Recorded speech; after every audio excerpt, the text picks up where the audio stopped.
వీటెన్ news కి స్వాగతం. బులెటిన్ల ముందుగా హెడ్లైన్స్ చూద్దాం. ప్రజాభవన్ లో 16వ ఆర్థిక సంఘం చైర్మన్ సభ్యులతోటి ప్రారంభమైన సమావేశం. హాజరైన ముఖ్యమంత్రి Revanth Reddy. BJLP Shri Alleti Maheshwar Reddy press meet. BJP Telangana సాయుధ పోరాట కాలంలో ఆ యోధురాలు ప్రదర్శించిన ధైర్య సాహసాలు, చైతన్యం నేటి తరానికి ఎంతో స్ఫూర్తి. హరీష్ రావు. మే 7, 2013 నమోదైన హిడెన్బర్గ్ నివేదికలో company Agora advisory private limited పేరు కనిపిస్తోంది. పవన్ ఖేరా. 3 నెలల్లో బీసీ కులగణన చేయాలని తెలంగాణ ప్రభుత్వానికి హైకోర్టు ఆదేశం. టీవీవీపీ ఆసుపత్రిలో పనిచేస్తున్న సిబ్బందికి వెంటనే జీతాలు చెల్లించాలని, పెండింగ్ బకాయిలు విడుదల చేయాలని demand.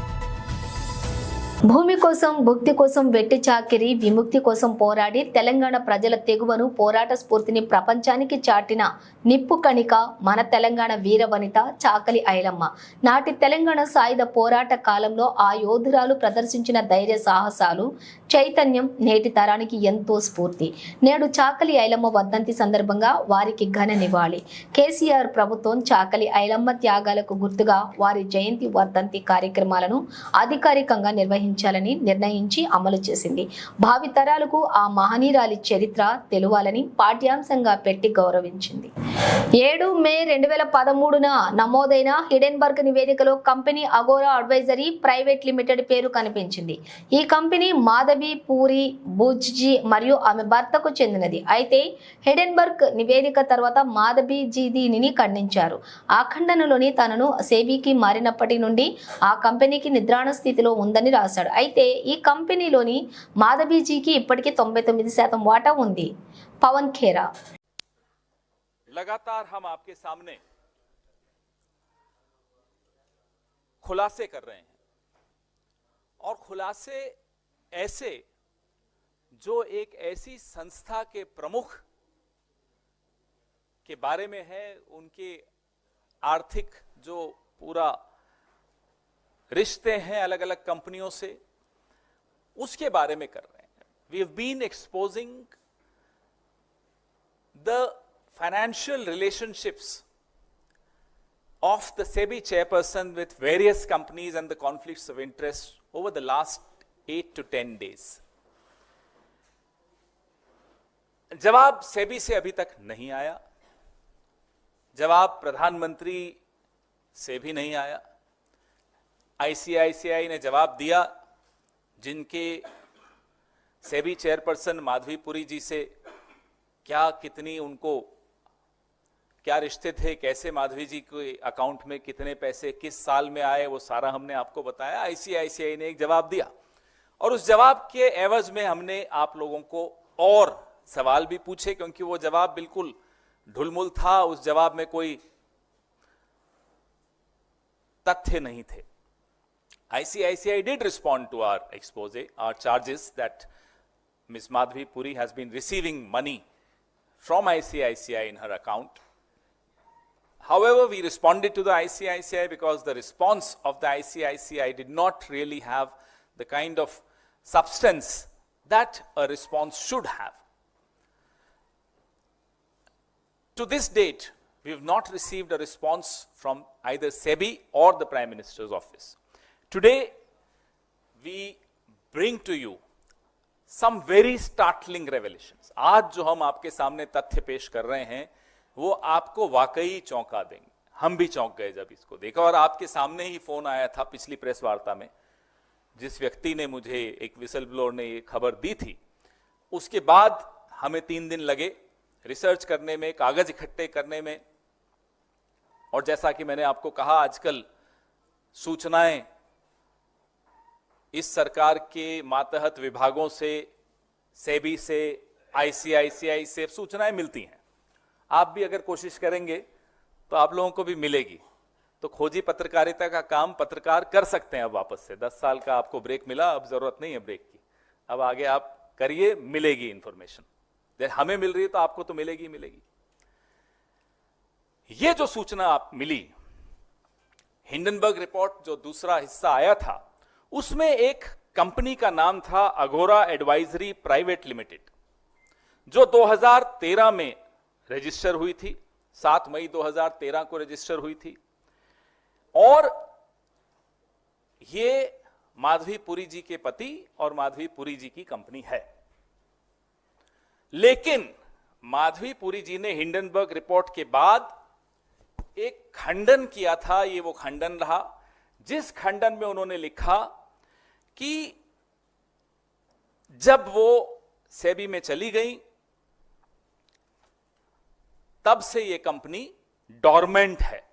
I am using the words used by Madhavi Puri ji, that when she joined SEBI, this company called Agora Advisory Private Limited, owned by her and her husband, became immediately dormant. These are the words she used in her clarification. लेकिन ये 99% stake अभी भी माधवी जी का है 31 मार्च 2024 तक। ये कागज बड़ा महत्वपूर्ण है आप सबके लिए। और जो सिंगापुर में भी एक कंपनी है, चलिए उस पर चर्चा नहीं करेंगे क्योंकि उसके कुछ खाते हमें नहीं मिले हैं, तो उस पर नहीं चर्चा करेंगे। తెలంగాణ వైద్య విధాన పరిషత్ ఆసుపత్రుల్లో పనిచేస్తున్నటువంటి శానిటేషన్ పేషెంట్ కేర్ సెక్యూరిటీ సిబ్బందికి 6 నెలలుగా ప్రభుత్వం జీతాలు చెల్లించకపోవడం అమానుషం. 1వ తేదీనే జీతాలు చెల్లిస్తున్నట్లు చెప్పుకునే ముఖ్యమంత్రికి వీరి వెతలు కనిపించకపోవడం శోచనీయం. జీతాలు చెల్లించాలని కోరుతూ సిబ్బంది ఎన్నిసార్లు నిరసనను తెలియజేసినా ఈ ప్రభుత్వానికి చీమ కుట్టినట్లయినా ఉండటం లేదు. వారి గోడును పట్టించుకోవటం లేదు. విష జ్వరాలు విజృంభించి రోగులతో ఆసుపత్రులు కిక్కిరిసిపోతున్న సమయంలో ఆసుపత్రుల నిర్వహణను ప్రభుత్వం గాలికి వదిలేసింది. నిధులు విడుదల చేయకుండా చోద్యం చూస్తుంది. ఈ ఏడాది ఫిబ్రవరి నుంచి కాంట్రాక్టర్లకు ప్రభుత్వం బిల్లులు చెల్లించకపోవటం ఆసుపత్రి సిబ్బందికి శాపంగా మారింది.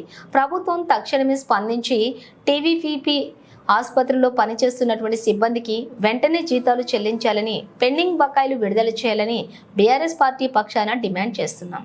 శ్రీలంక బౌలింగ్ దిగ్గజం ముత్తయ్య మురళీధరన్ తాజాగా టెస్ట్ క్రికెట్ భవిష్యత్పై ఆందోళన వ్యక్తం చేశారు. పొట్టి ఫార్మాట్ వచ్చినప్పటి నుంచి టెస్ట్ క్రికెట్ మసకబారుతోందని ఆవేదన వ్యక్తం చేశారు. ఆటగాళ్లు కూడా టెస్ట్ మ్యాచ్ల పట్ల ఆసక్తి చూపించడం లేదని, అటు ప్రేక్షకుల్లో కూడా ఈ ఫార్మాట్ పై ఆసక్తి తగ్గుతోందని చెప్పుకొచ్చాడు. ఇక తన పేరిట ఉన్నటువంటి అత్యధిక టెస్ట్ వికెట్లు 800 రికార్డును కూడా ఎవరు బద్దలు కొట్టలేరని, ఈ రికార్డు టెస్ట్ క్రికెట్ చరిత్రలో శాశ్వతంగా మిగిలిపోతుందని జోస్యం చెప్పాడు. తన రికార్డును ఎప్పుడైనా ఏ బౌలర్ అయినా బ్రేక్ చేయగలడని తాను భావించడం లేదని ఈ దిగ్గజ ఆఫ్ స్పిన్నర్ పేర్కొన్నాడు. ఇక దానికి ప్రధాన కారణం ప్రస్తుత రోజుల్లో క్రికెటర్లు పొట్టి ఫార్మాట్లపైనే ఎక్కువగా దృష్టి సారించడం అని చెప్పాడు. అందుకే తన రికార్డుకు దగ్గరలో కూడా ఇప్పటికీ బౌలర్లు ఎవరూ లేరంటూ మురళీధరన్ చెప్పుకొచ్చాడు. అటు టెస్ట్ మ్యాచ్లకు చాలా దేశాలలో వీక్షకుల సంఖ్య తగ్గుతోందని ఆందోళన వ్యక్తం చేశాడు.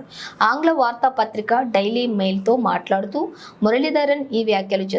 ప్రతి దేశం ప్రస్తుతం ఏడాదికి బహుశా 6 లేదా 7 టెస్ట్ మ్యాచ్లు మాత్రమే ఆడుతోంది. వీటిలో ఇంగ్లాండ్, ఆస్ట్రేలియా యాషెస్ సిరీస్ రూపంలో కొన్ని ఎక్కువ టెస్టులు ఆడుతున్నాయి. కానీ చాలా దేశాల్లో చాలా మంది ప్రజలు ఈ మ్యాచ్లను చూడరు. దాంతో టెస్ట్ క్రికెట్ తగ్గుతోంది అన్నారు ఆయన. ఇక మురళీధరన్ తన రికార్డును చాలా కాలం పాటు ఎవరూ అధిగమించకపోవడానికి ఒక ప్రాథమిక కారణాన్ని కూడా చెప్పాడు. ఇది చాలా కష్టం, ఎవరైనా 800 టెస్ట్ వికెట్లు అధిగమించడం. ఎందుకంటే షార్ట్ ఫామ్ క్రికెట్ ప్రాధాన్యత పెరిగింది. అలాగే మేము 20 సంవత్సరాలు ఆడాము. ఇప్పుడు క్రికెట్ కెరీర్లు చాలా తక్కువ టైంతో ఉంటున్నాయి. ఇక ఆటగాళ్లకు స్థిరత్వమే పెద్ద సమస్య. ఎంత మంచి ఆటగాడనే ఏదో ఒక సమయంలో ఫామ్ కోల్పోవడం జరుగుతుంది. ప్రస్తుతం క్రికెటర్లు తిరిగి లయన్ అందుకుని జట్టులోకి రావడం కష్టంగా మారుతోంది.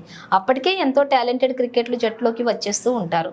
అనుభవజ్ఞులుగా మారితేనే మంచి క్రికెట్ సాధ్యం అవుతుంది. కానీ ఈ రోజుల్లో ఇది చాలా కష్టం. ప్రస్తుత జనరేషన్ క్రికెట్ల నెత్తి మీద చాలా టోర్నమెంట్లు, ఇతర విషయాలు ఉంటున్నాయి అన్నీ చెప్పుకొచ్చాడు. ఇక కాగా మురళీధరన్ రికార్డును వర్తమాన క్రికెటర్లలో దగ్గరగా ఉన్నటువంటి బౌలర్లు ఆస్ట్రేలియా స్పిన్నర్ నాథన్ లియాన్ 530 వికెట్లు. ఆ తర్వాత భారత స్పిన్నర్ రవిచంద్రన్ అశ్విన్ 516. అయితే లియోన్ వయసు 36, అశ్విన్ వయసు 37 కనుక వీరిద్దరూ రిటైర్ అయ్యేలోపు మురళీధరన్ రికార్డును అందుకునే అవకాశమే లేదు. ఇక England fast bowler James Anderson ఇటీవల 704 వికెట్లతోటి రిటైర్ అయ్యారు.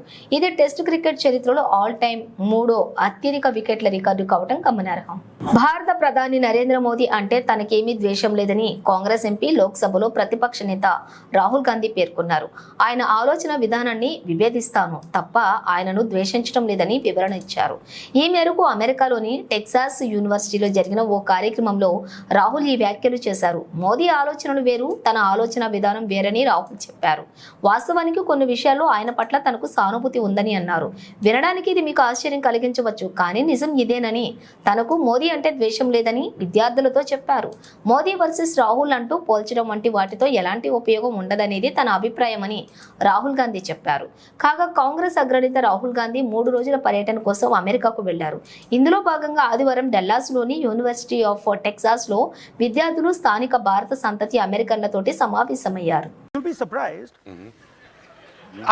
I mean, you will be surprised, but I don't actually hate Mr. Modi. I don't. Like, I get up in the morning and okay, you know, he's got a point of view, fine. I don't agree with his point of view, but I don't hate him.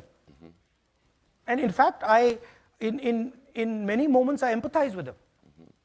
Right? So it's not that I think that he's my enemy and now I hate him and he's got to be, no. He's got a different point of view, I got a different point of view. I have empathy and compassion for what he's doing. And I think that's a much better place to be. Instead of this thing that, you know, him versus me, I don't think that's productive. ప్రస్తుతం social మీడియాలో ఇది లేదా అది అనే rapid fire challenge trend నడుస్తోంది. తాజాగా team India మాజీ cricketer Virender Sehwag కూడా ఢిల్లీ ప్రీమియర్ లీగ్ T20 టోర్నీ ఫైనల్ సందర్భంగా ఈ ఛాలెంజ్ లో పాల్గొన్నారు. కొందరు ప్రముఖ క్రికెటర్ల పేర్ల నుంచి ది బెస్ట్ క్రికెటర్ ఎంపిక కోసం వ్యాఖ్యాత వీరుకు ప్రశ్నలు సంధించారు. ఈ సందర్భంగా సెహ్వాగ్ కు 3 భారత ఆటగాళ్ల పేర్లు ఎదురయ్యాయి. వారే విరాట్ కోహ్లీ, మహేంద్ర సింగ్ ధోని, రోహిత్ శర్మ. ఈ ముగ్గురులో చివరకు ఆయన హిట్మన్ కే ఓటు వేశారు. మొదట MS ధోని, బెన్ స్టోక్ మధ్య ఎంపికతో ఈ ఛాలెంజ్ మొదలైంది. దాంతో సెహ్వాగ్ భారత మాజీ కెప్టెన్ వైపు మొగ్గు చూపాడు. ఆ తర్వాత దక్షిణాఫ్రికా క్రికెటర్ AB డివిలియర్స్, ధోని మధ్య పోలిక వచ్చింది. ఇక దాంతో వీరేంద్రుడి డివిలియర్ ను ఎంచుకున్నాడు. అనంతరం సెహ్వాగ్ ను డివిలియర్స్, విరాట్ కోహ్లీ మధ్య ఎంపిక చేయమని కోరగా రణ్వీర్ సింగ్ ను ఎంచుకున్నాడు. ఇక ఆ వెంటనే కోహ్లీ, రోహిత్ శర్మ మధ్య ప్రశ్న ఎదురైంది. దాంతో వీరు ప్రస్తుత టీమిండియా వన్డే టెస్ట్ కెప్టెన్ ఎంపిక చేసుకున్నారు. ఇలా చివరికి రోహిత్ ని మేటి ఆటగాడిగా సెహ్వాగ్ ఎంచుకోవడం జరిగింది.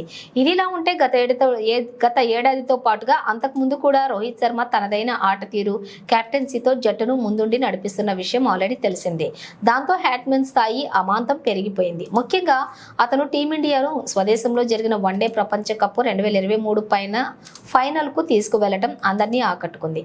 కానీ భారత ఫైనల్లో ఆసీస్ చేతిలోనే పరాజయం పొందింది.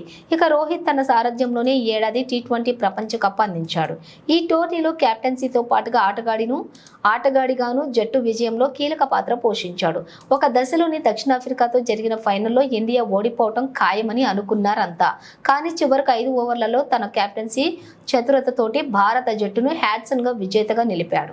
ప్రజాభవన్లో 16వ ఆర్థిక సంఘం చైర్మన్ సభ్యులతోటి ప్రారంభమైన సమావేశం హాజరైన ముఖ్యమంత్రి రేవంత్ రెడ్డి, ఉప ముఖ్యమంత్రి బట్టి విక్రమార్క, మంత్రులు శ్రీధర్ బాబు, ఉత్తమ్ కుమార్ రెడ్డి, కోమటిరెడ్డి వెంకటరెడ్డి, పొన్నం ప్రభాకర్, పొంగులేటి శ్రీనివాస్ రెడ్డి ప్రభుత్వ సలహాదారులు. ప్రత్యక్ష ప్రసారం న్యూఢిల్లీలోని బీజేపీ ప్రధాన కార్యాలయంలో కేంద్ర మంత్రి శ్రీ హర్దీప్ సింగ్ పూరి విలేకరుల సమావేశంలో ప్రసంగించారు.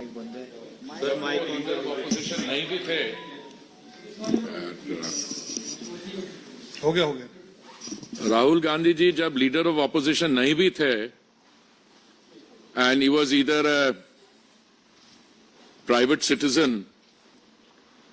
और अ मेंबर ऑफ पार्लियामेंट, शब्दों का इस्तेमाल नाप तोल कर करना was never his strong point. अगर आप बैठे और जो उनके स्टेटमेंट्स हैं ओवर द इयर्स उनको कोलेट करें तो उसमें कई इंटरेस्टिंग बातें निकलती हैं. A simplistic understanding of his statements would be that शायद कुछ issues पे उनको समझ नहीं है और वो he speaks out of either ignorance or a lack of understanding or knowledge. But of late मैं देख रहा हूं कि he is not in that mode. कुछ ऐसे issues हैं sensitive which involve our national identity, our unity, the strength of our unity in diversity.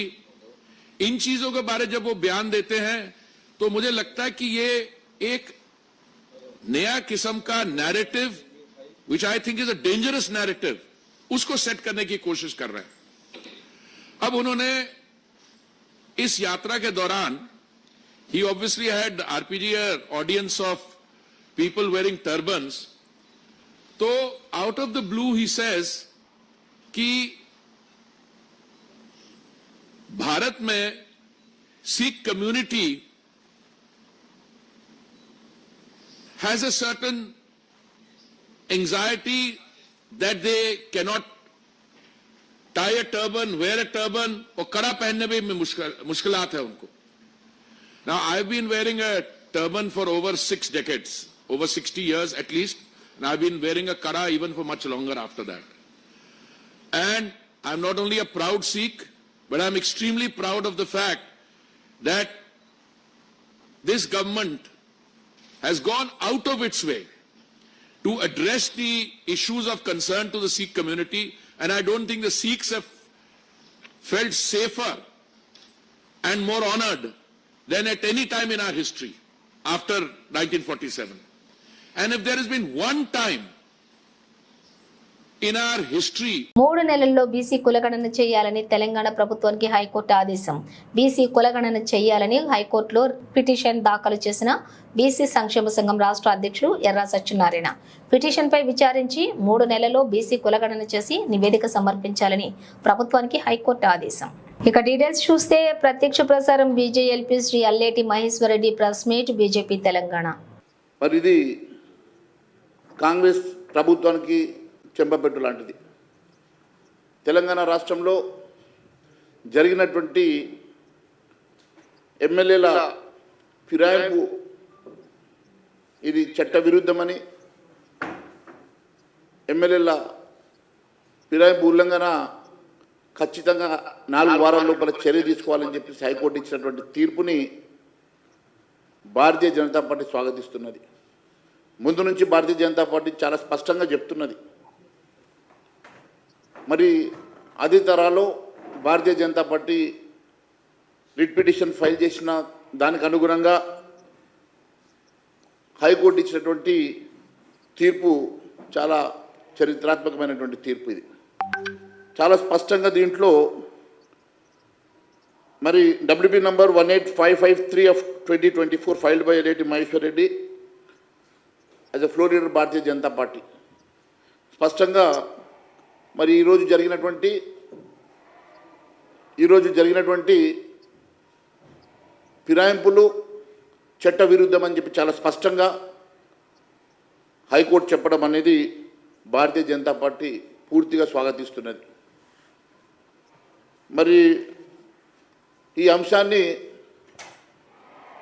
Ponnam Prabhakar గారు కూడా స్వాగతించడం, ఒక మంత్రిగా పొన్నం ప్రభాకర్ గారు స్వాగతించడం నేను పొన్నం ప్రభాకర్ గారికి సూచిస్తూ ఉన్నాను.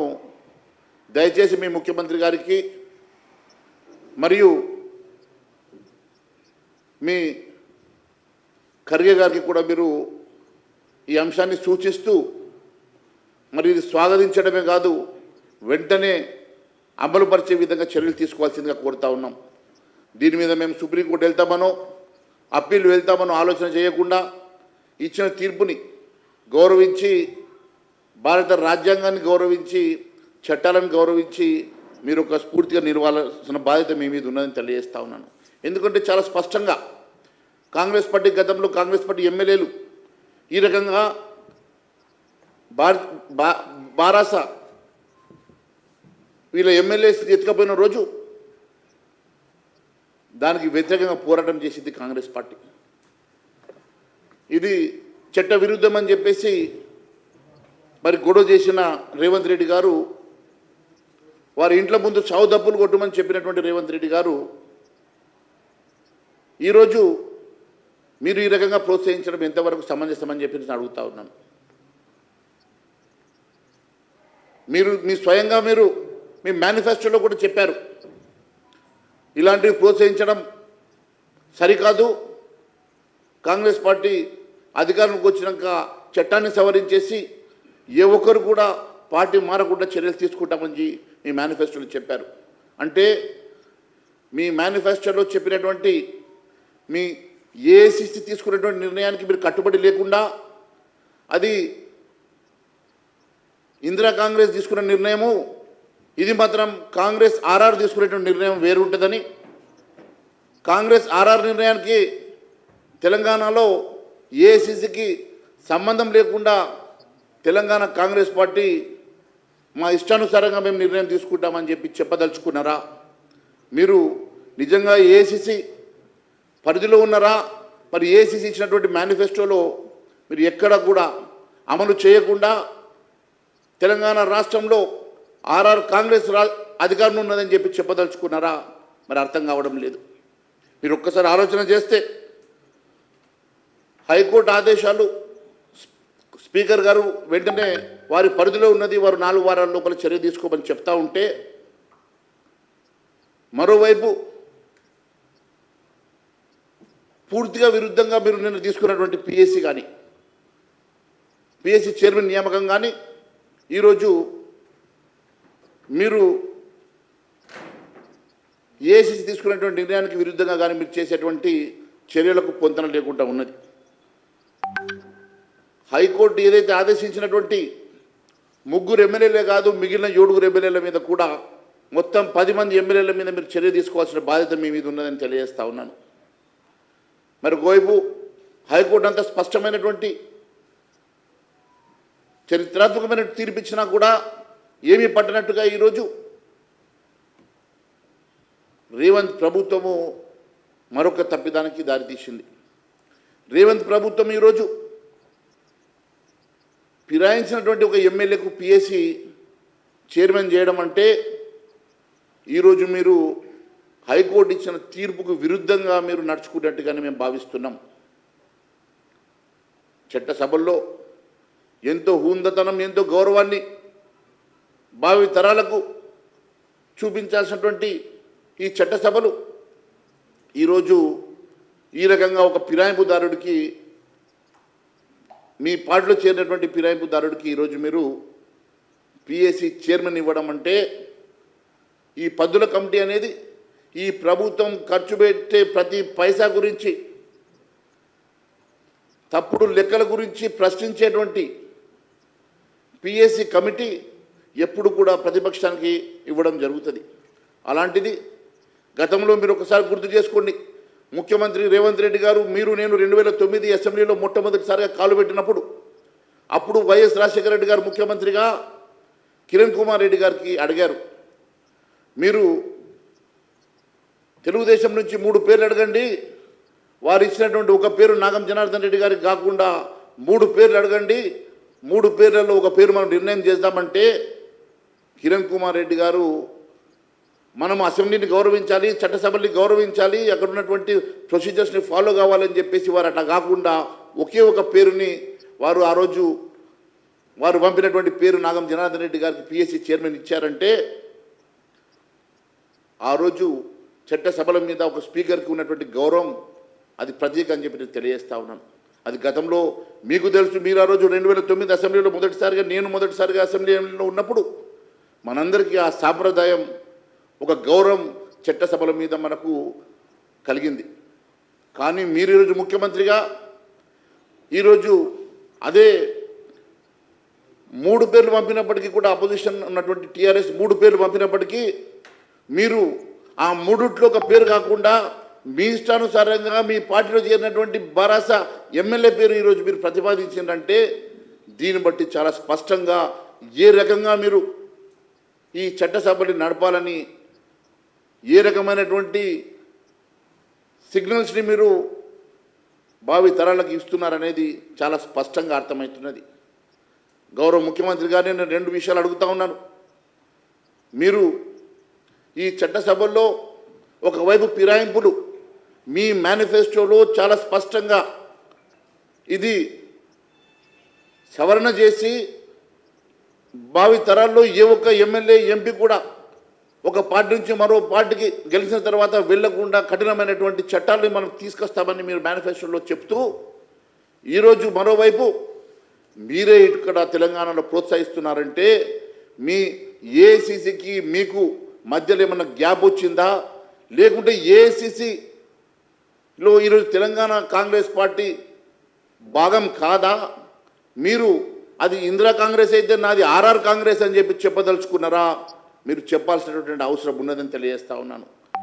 ఆర్ఆర్ కాంగ్రెస్లో ఏఐసిసి ఇచ్చినటువంటి ఏ మేనిఫెస్టో చెల్లదు, ఏఐసిసిలో మేము ఇచ్చిన హామీలు చెల్లవు, ఏఐసిసి ఇచ్చిన మేనిఫెస్టోలో ఉన్నటువంటి ఏ ఒక్క హామీలు కానీ ఏ ఒక్క అంశం కానీ మా ఆర్ఆర్ కాంగ్రెస్కు పట్టదన్నట్టుగా మీరు బిహేవ్ చేస్తూ ఉంటే డెఫినెట్గా మీకు ఏఐసిసికి మధ్యలో గ్యాప్ చాలా స్పష్టంగా ఏర్పడుతున్నది. అందుకే మీరు ఫిరాయింపులు వద్దని ఏఐసిసి చెప్తున్నప్పటికీ మీరు ఫిరాయింపులు చేస్తుంటే మీ సీనియర్లకు అది ఒప్పుకోక మీరు ఎప్పుడెప్పుడైతే ఎమ్మెల్యేలను ఇతర పార్టీలకు చేర్పిస్తున్న సమయంలో ఏ ఒక్క సీనియర్ నాయకుడు మీ వెంట లేడు. ఆ రోజు బట్టి విక్రమార్క గారు మీ వెంట లేరు, ఉత్తమ్ కుమార్ రెడ్డి లాంటి నాయకులు మీ వెంట లేరు. కేవలం పొంగురెడ్డి శ్రీనివాసరెడ్డి తప్ప మీ వెంట సీనియర్ నాయకులు లేకపోవడానికి కారణం ఖచ్చితంగా ఏఐసిసి ఇచ్చినటువంటి ఆదేశాలకు విరుద్ధంగా ఇక్కడ మీరు నడుచుకుంటున్నటువంటి అంశాన్ని సీనియర్ కాంగ్రెస్ నాయకులు ఎవరు మీ వెంట లేకపోవడమే నిదర్శనం అని చెప్పి నేను తెలియజేస్తా ఉన్నాను. మీరు ఎప్పుడైనా కాంగ్రెస్ పార్టీలో మీరు ఎప్పుడైనా చిచ్చు పెడతారని ఒక భయంతో ఈరోజు ఏఐసిసి ఈరోజు జాగ్రత్తగా నడుచుకుంటుందేమో అని చెప్పి అనిపిస్తూ ఉన్నది. నేను ఒకటి అడుగుతా ఉన్నాను, ఈరోజు ఆర్ఆర్ కాంగ్రెస్ తెలంగాణలో ఏ రకంగా నడుచుకుంటుందని చెప్పి ఎవరిని అడిగినా చాలా స్పష్టంగా చెప్తున్నారు. ఈరోజు కేవలం వసూళ్ల కోసం, కేవలం కరప్షన్ కోసం, అవినీతి అక్రమాల కోసం మాత్రమే ఈరోజు మంత్రులు పనిచేస్తున్నారు తప్ప ఈరోజు ఎక్కడ పడితే అక్కడ. బులెటిన్ ముగించే ముందు హెడ్లైన్స్ మరోసారి. ప్రజాభవన్లో 16వ ఆర్థిక సంఘం చైర్మన్ సభ్యులతోటి ప్రారంభమైన సమావేశం, హాజరైన ముఖ్యమంత్రి Revanth Reddy. BJLP Shri Alleti Maheshwar Reddy press meet, BJP Telangana. Telangana సాయుధ పోరాట కాలంలో ఆ యోధురాలు ప్రదర్శించిన ధైర్య సాహసాలు, చైతన్యం నేటి తరానికి ఎంతో స్ఫూర్తి, హరీష్ రావు. మే 7, 2013న నమోదైన హిల్ నెట్వర్క్ నివేదికలో company Agora advisory private limited పేరు కనిపిస్తోంది, పవన్ ఖేరా. 3 నెలల్లో బీసీ కులగణన చేయాలని తెలంగాణ ప్రభుత్వానికి హైకోర్టు ఆదేశం. టీవీవీపీ ఆసుపత్రిలో పనిచేస్తున్న సిబ్బందికి వెంటనే జీతాలు చెల్లించాలని, పెండింగ్ బకాయిలు విడుదల చేయాలని డిమాండ్. ఇవి బులెటిన్ విశేషాలు. మరో బులెటిన్తో మళ్ళీ కలుద్దాం.